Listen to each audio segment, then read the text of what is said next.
지난 2018년에 있었던 일입니다. 프랑스에서 공부하고 있던 아들이 대학원을 졸업을 하게 되었는데 졸업 작품 쇼를 한다는 연락을 받게 되었습니다.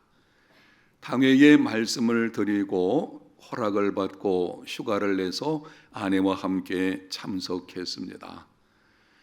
졸업 작품 쇼를 다 관람을 하게 되었고 패션쇼 하는 거 그렇게 가까이 본 것이 그때 처음이었어요. 관람을 하고 그 다음 날이 되었을 때에 시간이 좀 있어서 서로 의논하기를 이번 기회에 스트라스부르에 한번 갔다 오면 좋겠다. 전에 그곳에 관한 말들을 듣기는 했지만은 기회가 없었는데 한번 우리가 다녀오자. 그런데 주말이었거든요. 그래서 서로 의논하기를 주일 예배를 어떻게 하면 좋을까 인터넷을 열어보니 스트라스부르 한인 연합교회가 카페가 개설이 되어 있더라고요. 그곳에 가서 주일날 예배를 드리면 되겠다.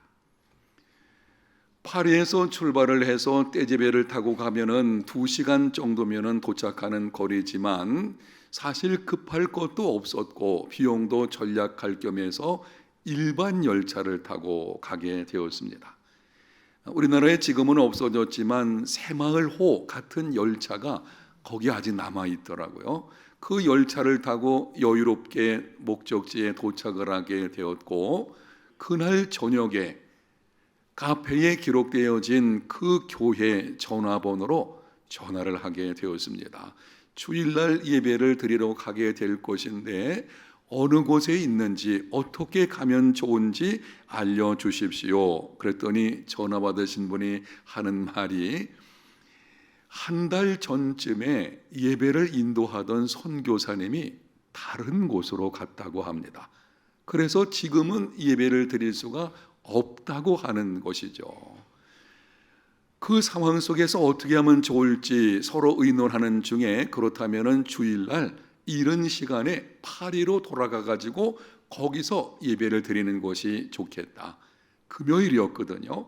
다음 날 토요일 스트라스부르 역에 가서 열차표를 예매하게 되었는데 주일날 이른 시간에 출발하는 열차이다 보니 할인권이 마침 있었어요. 그래서 떼제베를 끊어가지고 예매해 놓고서 그 다음 날 주일날 이른 시간에 파리로 돌아가서 시내에 있는 한인교회 가서 예배를 드렸습니다. 여러분, 평생 드리는 예배가 아닌가요? 오랜만에 마음 먹고 여행을 간 것이고 그곳에 갔다 오게 되면 다시 간다는 보장도 사실은 없는데 그런 경우에 한 번쯤 주일 예배를 드리지 않는다고 해서 뭐 그리 문제가 되겠습니까? 그런데 왜 그렇게 급하게 열차표를 알아보고 일정을 조정하고 멀리까지 가서 예배를 드려야 하는 것인가요? 예배는 생명 같은 것이기 때문입니다. 아멘. 주일 예배는 어느 곳에서 어떤 상황에서도 반드시 드려야 합니다. 아무리 급한 일이 있다고 할지라도 내 인생 가운데서 긴급한 일이 일어나는 것처럼 보인다고 할지라도 주일날이 되면은 하나님 앞에 나가서 반드시 예배 드려야 합니다. 여러분이 해외여행을 갔을 때에 숙소 인근에 예배당이 없다면 가족들이 온라인을 통해서라도 함께 예배 드려야 되고 그곳이 온라인이 나오기 힘든 경우라면 가족들 중에 누군가 인도해서 예배를 드려야 합니다. 단체 여행을 할 경우에는 개인적으로 시간 내기가 쉽지 않겠죠. 그렇다면 주일날 이른 시간에 출발하기 한 2시간 전쯤에 일어나가지고 혼자서라도 온라인을 통해서라든지 아니면 성경을 펴놓고 찬송하며 하나님 앞에 예배하는 삶이 되어야 합니다. 왜 그렇게까지 해야 되는 것인가요? 예배를 생명같이 여기라 계속 여러분에게 강조하여 말씀드리고 있습니다. 왜 우리가 그렇게 해야 하는 것입니까? 예배는 인생의 첫 번째 목적이며 우리가 구원받은 목적이고 교회가 존재하는 최우선적인 목적이기 때문입니다. 소요리 문답 제1문에 이렇게 말을 합니다. 사람의 제일된 목적은 하나님을 영화롭게 하며 영원토록 그를 즐거워하는 것이라. 하나님을 영화롭게 하며 영원토록 즐거워하는 것이 인간의 첫 번째 목적인 것이고, 바로 그것은 예배입니다. 인간이 이 땅에 존재하는 첫 번째 이유, 하나님께서 인간을 만드신 이유는 찬송하게 하려는, 하나님을 예배하는 자로 처음부터 만드신 것입니다. 하나님께서 창세 전에 우리를 선택을 하시고 독생자를 보내주시고 독생자 예수 그리스도로 말미암아 우리를 구원해 주신 목적도 예배하는 자가 되게 하시려는 것입니다. 우리가 구원받은 목적들이 있는데요, 그 목적들 가운데서 첫 번째가 예배입니다. 오순절에 성령께서 임하시고 이 땅에 교회를 세우신 목적도 하나님을 예배하는 공동체가 되게 하시려는 것입니다. 예배는 다른 어떤 것으로도 대신할 수 없습니다. 예배 없는 인생, 목적을 상실한 인생입니다. 예배 없는 믿음, 거짓된 믿음입니다. 예배 없는 공동체, 거짓된 교회입니다. 오늘 말씀을 듣는 여러분 모두는 평생을 예배를 생명같이 여기는 믿음의 삶이 되시기를 축복합니다. 여러분, 그런데 예배에는 하나님께서 받으시는 온전한 예배가 있고 받지 않으시는 껍데기 예배가 있습니다. 예배의 성패는 화려함이나 웅장함 혹은 참석한 사람들의 숫자에 달려있지 않습니다. 예배의 성패는 하나님께서 받으시느냐 받지 않으시느냐에 달려 있습니다. 거창하고 철저하게 준비된 예배라고 할지라도 하나님께서 받지 않으신다면 헛된 예배, 껍데기 예배에 불과할 것입니다. 하나님은 온전한 예배자를 찾으시고 온전한 예배를 받으십니다. 껍데기 예배가 무엇입니까? 그 말대로 알맹이가 빠져있는 예배입니다. 하나님께서 받으실 만한 예배가 되려면 알맹이가 있어야 되는데요, 그 알맹이가 쏙 빠져버린 껍데기만 남은 예배, 하나님께서 그걸 받으시겠습니까?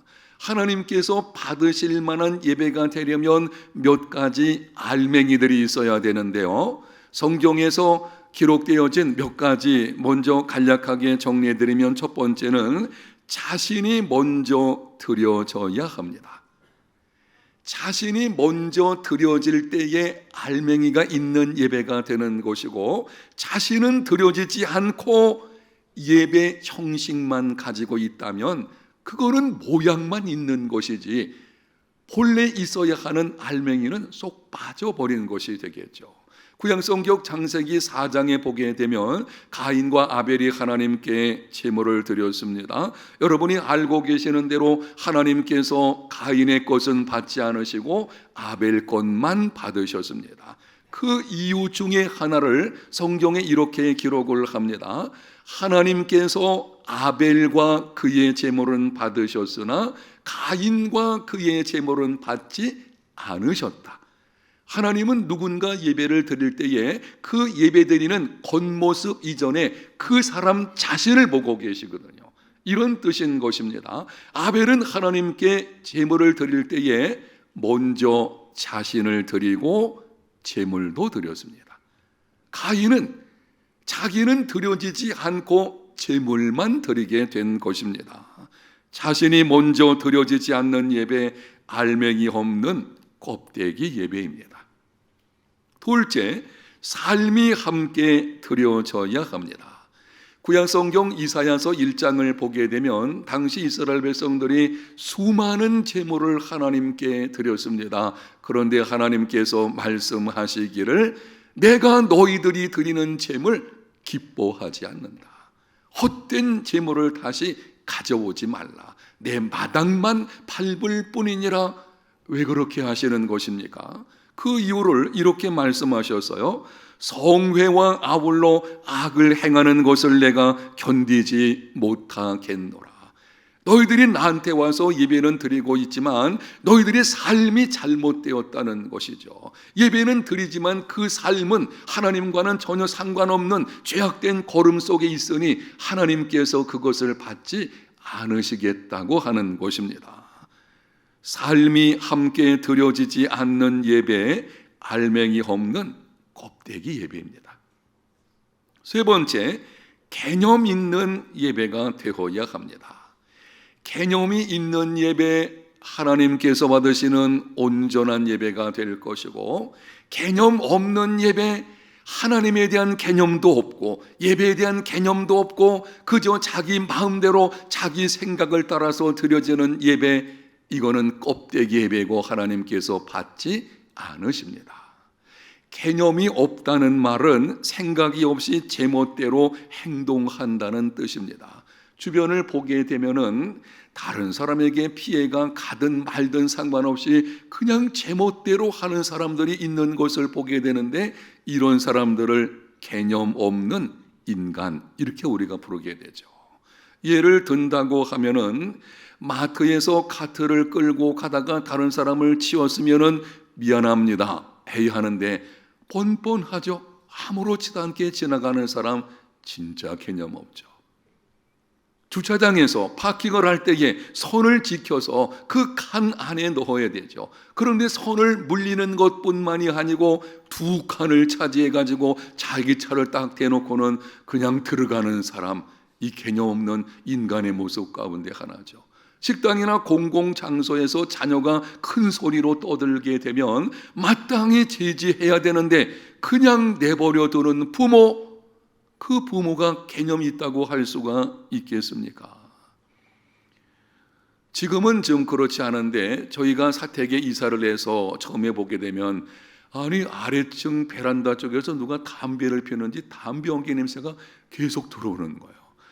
무더운 여름철에 창을 열어놔야 되는데 이거 열지를 못하게 되는 것이죠. 계속 방송이 나오는 것입니다. 베란다에서 아마 저희 사택 집뿐 아니라 다른 데도 그런 게 있겠죠. 여러분, 이웃에게 피해 주는 거 생각하지 않고 베란다에서 담배 피우는 사람 개념 없는 인간이죠. 여러분들은 해당 안 되죠? 혹시 마음에 찔리시는 분 이번 기회에 금연하시면 좋겠습니다. 어쨌든 이 말씀을 드리는 이유는 이런 것입니다. 우리 해운대 제일교회 모든 성도들은 개념 있는 사람이 다 되시기를 축복합니다. 주변을 보게 되면은요, 개념 없는 인간들이 있어요. 눈살이 찌푸러지게 되죠. 하나님 자녀들은 그런 삶이 되어서는 안 될 것입니다. 그런데 심각한 문제는 교회 안에 개념 없는 예배자들이 있습니다. 하나님에 대한 개념도 예배에 대한 개념도 불명확한, 그래서 자기 마음대로 예배 드리는 경우가 있는 것을 볼 수가 있습니다. 하나님을 무시하면서도 잘못된 습관을 끌려하지 않습니다. 예배 중에 다른 사람에게 피해가 되든 말든 자기 하고 싶은 대로 행하는 경우도 있습니다. 때로는 시간이 나면 예배 드리는 거죠. 아니 하나님이 시간 나면 만나는 그런 분인가요? 그런데 생각하기를 오늘은 바쁘니까 안 되고 시간 나면 내가 예배, 이런 방식으로 자기 중심적으로 예배하는 것, 이게 개념이 없는 것입니다. 이렇게 말씀을 드릴 수가 있을 것입니다. 껍데기 예배자는 개념이 없고 온전한 예배자는 개념이 있습니다.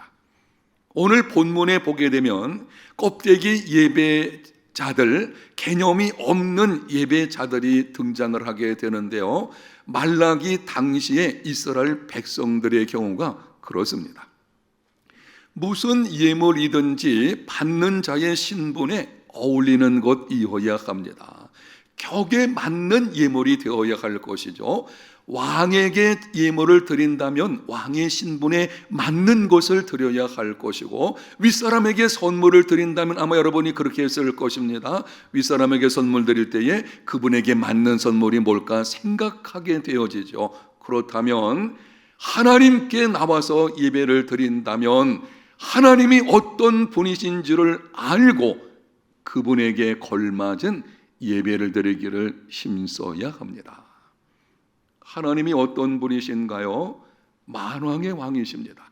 천지 만물을 창조하신 전능하신 분이십니다. 창조하신 모든 것을 임의로 주관하시는 절대 주권자이십니다. 하늘과 하늘들의 하늘이라도 용납할 수 없는 강하고 위대하신 분이십니다. 그런데 그 하나님께 제물을 드리면서 본문 8절에 이렇게 기록을 합니다. 만군의 여호와가 이르노라.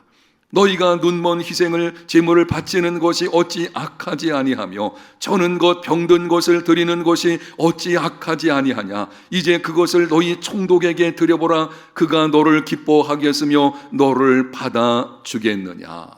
당시 이스라엘 백성들은 눈먼 것, 저는 것, 병든 것을 하나님께 제물로 드렸습니다. 하나님께서 탄식을 하시는데요, 그 음성을 여러분이 들어보십시오.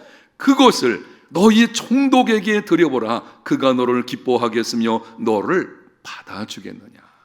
세상 총독도 받지 않을 만한 것을 어떻게 만군의 하나님께 드릴 수 있느냐라고 하는 거죠. 하나님을 무시하는 거죠. 세상 사람들도 거절할 만한 것을 하나님께 드린다는 것, 이건 하나님이 어떤 분이신지 개념조차 없는 것입니다.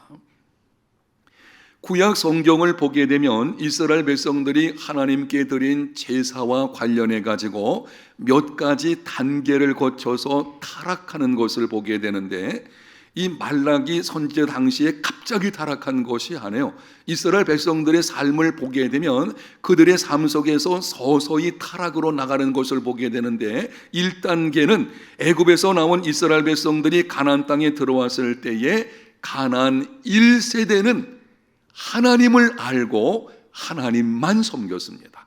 그들은 온전한 예배자들이었어요. 하나님에 대한 개념도 있었고 예배에 대한 분명한 개념도 가지고 있는 사람들이었습니다. 그런데 그 다음 단계에서 가나안 2세대들은 하나님을 제대로 알지를 못했습니다. 성경을 보게 되면 부모 세대 1세대들이 자녀 교육을 제대로 좀 소홀히 하게 된 것이죠. 그러니까 제대로 하지 못하고, 그러다 보니 이런 일이 벌어진 것입니다. 그들은 하나님에 대한 개념은 아직 남아있긴 하지만 우상을 함께 섬기는 이런 겁니다. 하나님에 대한 개념과 예배에 대한 개념이 있기는 있지만 이게 희미한 것입니다. 그래서 이게 타락했다 돌아왔다가 계속 반복되는 것, 이런 현상을 보게 됩니다. 3단계는 세월이 더 지나면서 하나님에 대한 개념이 점점 희박해지게 되었고 이제는 하나님보다 더 우상을 섬기게 되었습니다. 우상을 섬기게 되면 반드시 도덕적인 타락이 찾아오게 되고, 도덕적으로 타락을 하다 보니 결국에는 그 삶이 잘못된 거예요. 삶의 예배가 사라진 것입니다. 그게 이사야 선지자 당시에 이스라엘 백성들의 모습인 것입니다. 그런데 그때는 하나님에 대한 개념은 사라졌는데 예배에 대한 개념은 그나마 있어가지고 하나님께 많은 제물을 드리기는 했어요.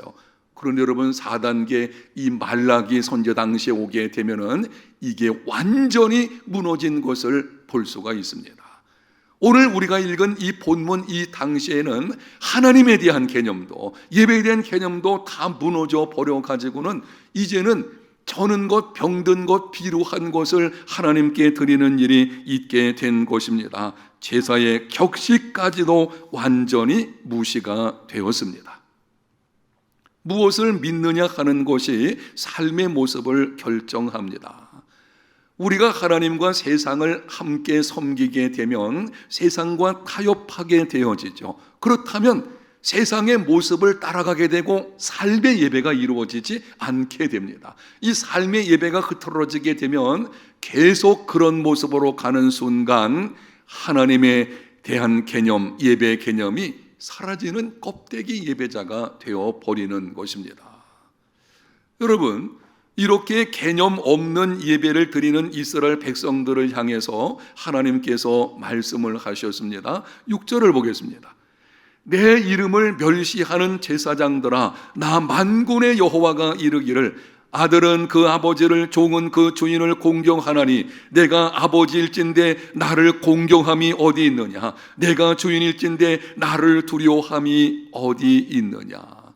개념 없는 예배를 드리는 것은 하나님을 멸시하는 것입니다.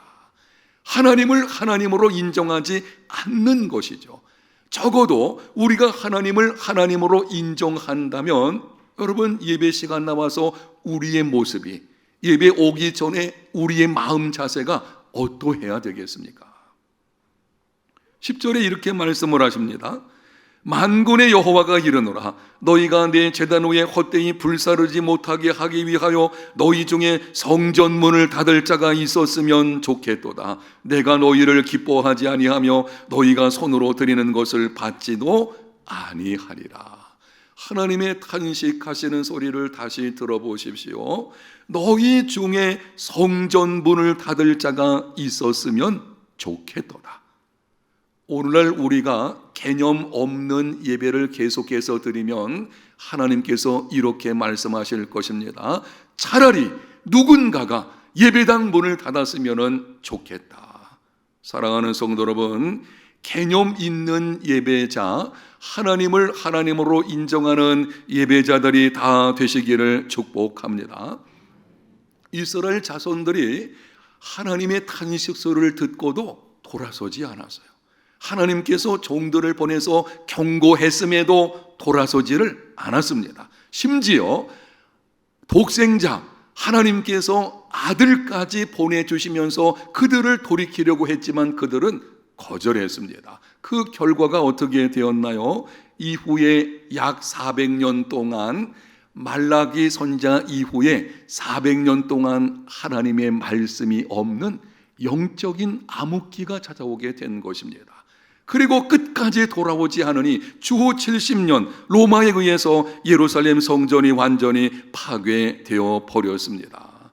오늘 우리가 계속 개념 없는 예배자의 모습으로 나가게 된다면 예배가 회복돼야 되는데, 예배가 회복되지 않고 예배를 무시하고 예배를 소홀히 하고 예배에 나온다고 해도 개념 없는 예배자의 모습으로 행한다고 하면 어느 때인가 하나님께서 예배당 문을 강제로 닫아 버리실 것입니다.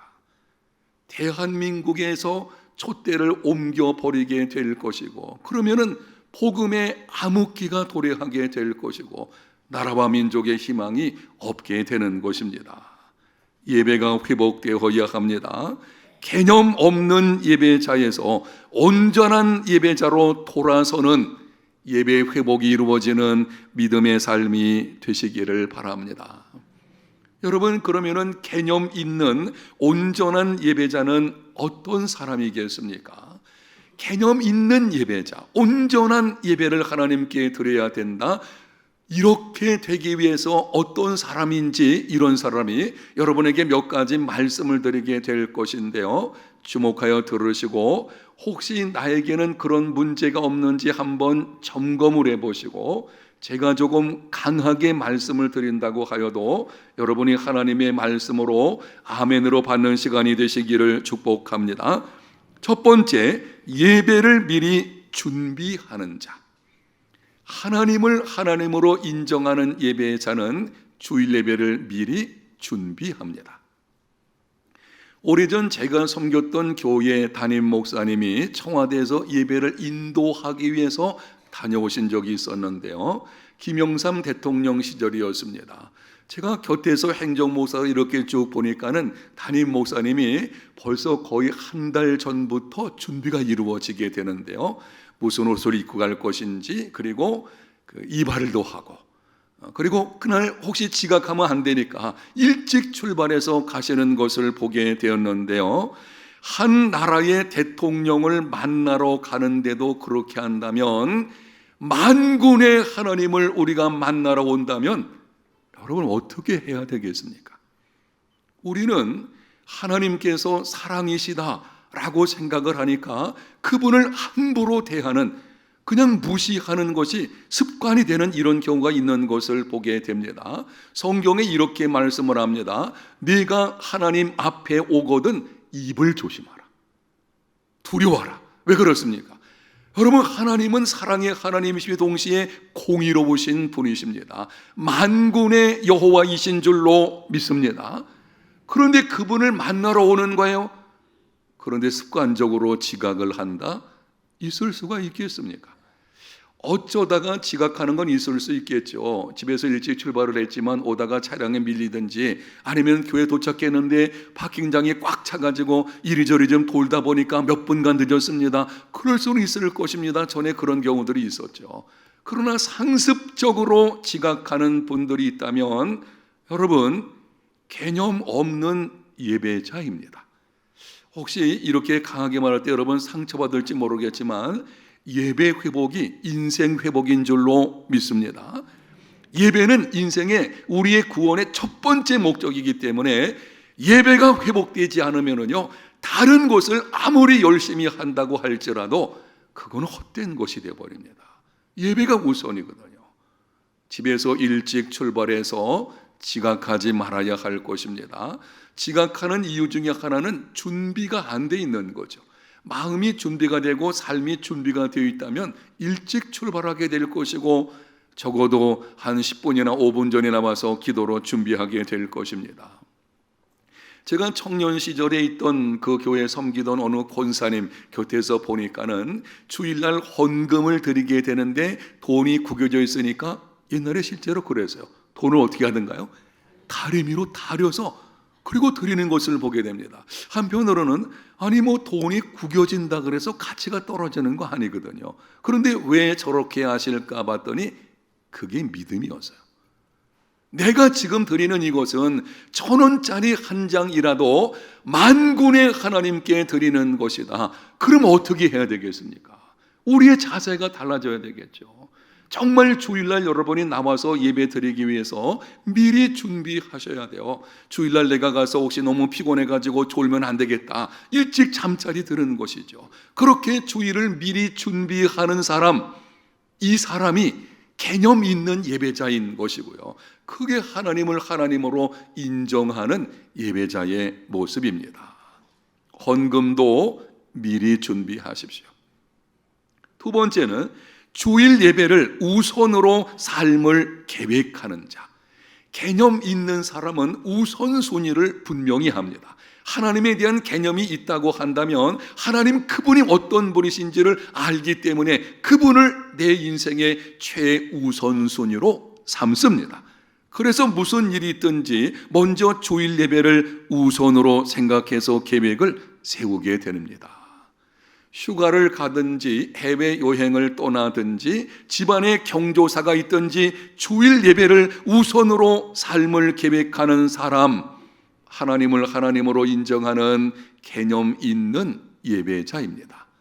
그런데 그렇지 않고 긴급한 일이 있다고 해가지고 너무 쉽게 예배를 빠지는 경우가 있어요. 오늘은 바쁘니까 내가 갈 수가 없다. 이 바쁘다는 거는요, 사실 시간이 없는 것이 아니에요. 시간이 없어서 예배 참석 못하는 것이 아니고 우선순위가 잘못되어 있기 때문에 못 나오게 되는 것이죠. 해외여행 같은 경우는 이렇습니다. 제가 조금 답답한 것이 아마 여러분 오늘 말씀을 듣는 가운데는 없을 줄로 제가 믿는데요, 혹시 있으면은 이거 생각을 많이 하셔야 됩니다. 해외여행을 갈 때는 당연히 주일날 예배 안 드려도 된다고 생각을 하고 있어요. 그러니까 멀리 여행 떠날 때는 주일 생각 안 하는 것입니다.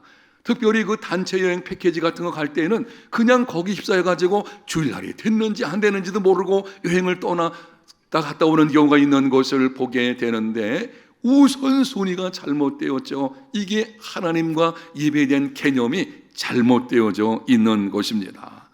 하나님을 하나님으로 인정한다면 어떤 상황에서도 하나님은 나중되실 수 없습니다. 아멘. 여러분 삶에서 하나님은 첫 번째 우선순위에 계시는가요? 아니면 후순위에 있나요? 첫 번째 돼야 되죠.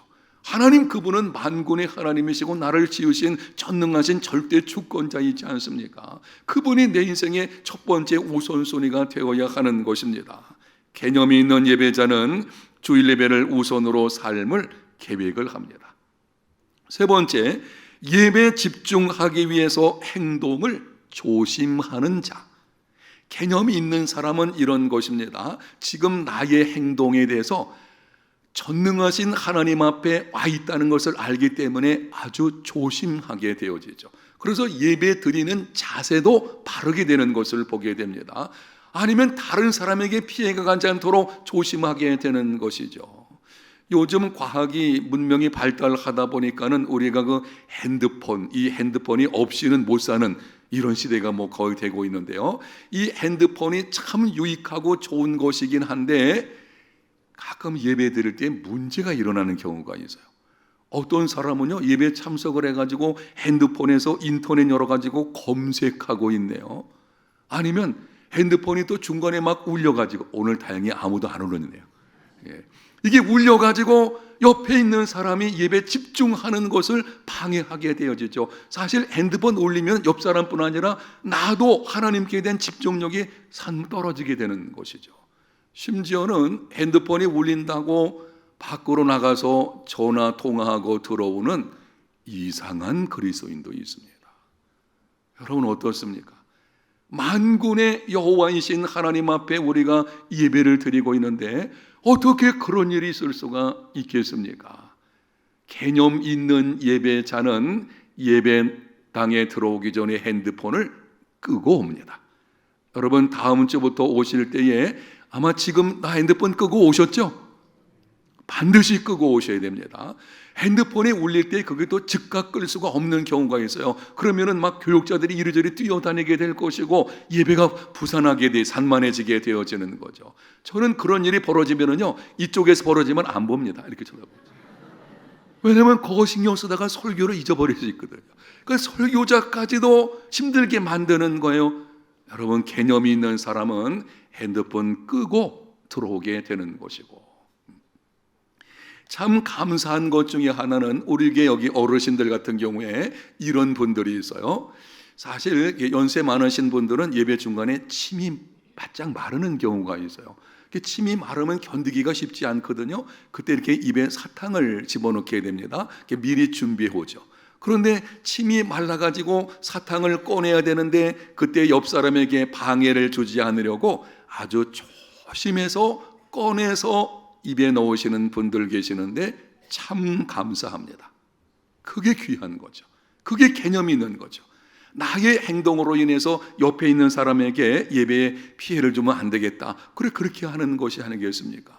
그리고 볼펜, 전에는 지금은 어떤 사람이 볼펜을 켰다 껐다 이렇게 되는 거죠. 똑딱 소리 나는, 이것도 안 되는 것이죠. 여러분 하나님께 예배 드릴 때는 온전히 하나님 그분께 집중할 수 있도록 방해가 되어지는 행동을 조심하는 이런 믿음의 삶, 개념이 있는 예배자들이 다 되시기를 바랍니다. 구약성경 사무엘상 2장을 보게 되면 예배를 무시하는 자에게 하나님께서 말씀을 하셨습니다. 나 여호와가 말하노니 나를 존중히 여기는 자를 내가 존중히 여기고 나를 멸시하는 자를 내가 경멸하리라. 당시 예배를 멸시하는, 제사를 소홀히 하는 엘리 대제사장의 그 아들들, 그들과 관련해서 하나님이 경고하시는 것이죠. 하나님을 존중히 여기는 사람 하나님께서 존중히 여겨주십니다. 하나님을 멸시하는 사람 하나님께서 경멸하십니다. 예배를 소중히 여기고 정말 하나님이 기뻐하실 만한, 하나님을 하나님으로 인정하는 개념 있는 예배를 드리는 사람 하나님을 존중히 여기는 것이고, 하나님이 그 사람을 존중히 여겨서 놀라운 은혜를 베풀어 주실 줄로 믿습니다. 그런데 예배를 소홀히 하고 하나님을 하나님으로 인정하지 않는 개념 없는 예배자가 되면 그거는 하나님을 멸시하는 것이고, 하나님을 멸시하는 사람 하나님께서 경멸하십니다. 사랑하는 성도 여러분, 주님의 이름으로 권면합니다. 껍데기 예배자가 아닌 온전한 예배자가 되십시오. 개념 있는 예배자, 하나님을 하나님으로 인정하는 이런 예배자, 저와 여러분들이 다 되시기를 예수님 이름으로 축복합니다. 하나님 감사합니다. 오늘 말씀을 통해서 하나님께서 받으실 만한 온전한 예배가 어떤 것인지, 우리가 어떤 모습으로 예배해야 하는지를 듣게 하셨사오니 성령님 도와주심으로 말미암아 이제는 껍데기 예배자가 아니라 온전한 예배자로 하나님이 기뻐 받으실 만한 이런 예배, 그 가운데 하나님의 임재하심을 경험하는 믿음의 삶이 되게 하여 주시옵소서. 주신 은혜에 감사하는 마음으로 정성껏 헌금을 드립니다. 드린 손길들을 기억하여 주셔서 이 땅을 살아갈 때 필요한 곳으로 때를 따라 공급해 주시고, 경제적으로 어렵지 않도록 막힌 문을 열어주시고 꼬인 것들을 풀어주시기를 원합니다. 헌금이 쓰여지는 곳에 하나님의 뜻과 하나님의 영광만 나타나게 해 주시옵소서. 예수님 이름으로 기도합니다. 아멘.